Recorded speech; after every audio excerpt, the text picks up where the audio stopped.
ખ્યાલ નથી? બધાને ખ્યાલ છે. ઓકે, યુઝર આઈડી અંદર નાખો. બધા જો સ્ટુડન્ટ ની અંદર ગ્રીન બટન કરેલું છે સ્ટુડન્ટ માં. ઓકે, ચાલો યુઝર આઈડી નાખો.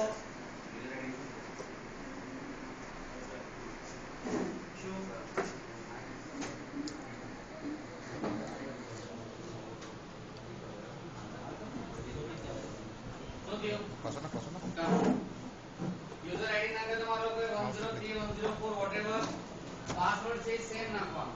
જે યુઝર આઈડી છે એ તમારો પાસવર્ડ છે. માનો કે 106 હોય તો 106, 211 હોય તો 211.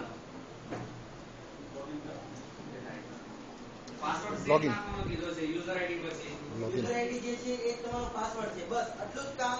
કીપેડ નું છે, કીપેડ ને ક્રોસ કરી મૂકી દે. Okay, ready? લોગિન કરો. લોગિન ઉપર ક્લિક કરો. લોગિન પર ક્લિક કરો. એક જ ક્લિક કરજો ખાલી. Only one click. લોગિન પર ક્લિક કરી દીધી બધાએ? હા. ઓકે, જો કઈક એક મિનિટ આપણે શું પાસવર્ડ નહીં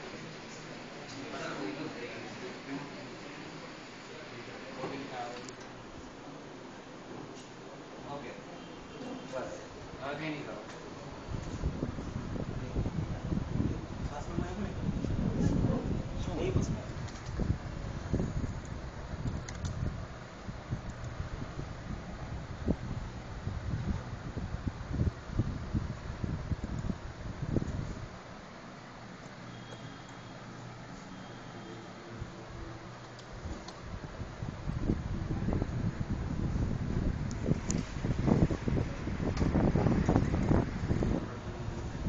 કામ કરો તો બીજા કમ્પ્યુટર પર આવી જાઓ.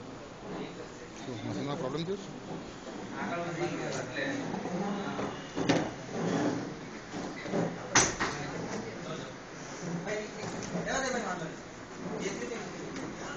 સર લેબમાં તટસ્થ પરમાણુ ઓક્સિડેશન નંબર. તટસ્થ પરમાણુ ઓક્સિડેશન નંબર કેટલો હોય? હા, એ યાદ કરજો બધું. જે જવાબ કરો ને સિલેક્ટ, એના પછી નેક્સ્ટ બટન દબાવવાનું. નો જવાબ ન આપવો હોય તો સ્કીપ કરો. જવાબ ન આપવો હોય તો સ્કીપ કરો.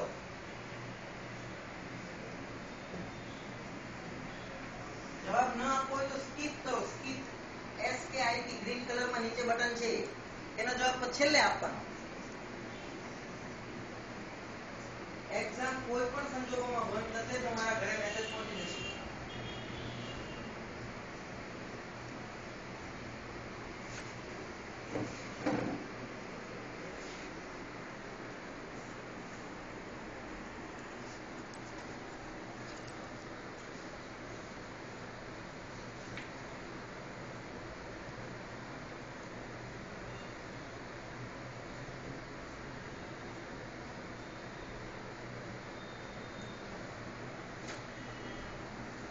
આજુબાજુમાં કોઈના પ્રશ્નો સરખા નહીં થાય એટલે તમારે અત્યારે ટેન્શન લેવાનું નથી. બાજુવાળો લખી એવું લખી નાખો. ગણતરી કરો, સરવાળો કરો, બાદબાકી કરો, જે કરો તે.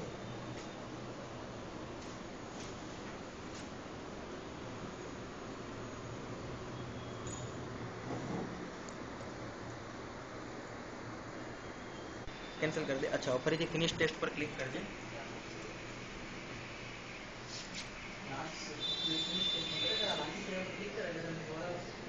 બસ તારા પેરેન્ટ્સને મેસેજ જતો રહ્યો હશે. શું થઈ ગયું? ક્લોઝ કરી દેવાનું. 11 વેરી સ્લો. આને કરતા અલગ પાસે ફટાફટ ટેસ્ટ ના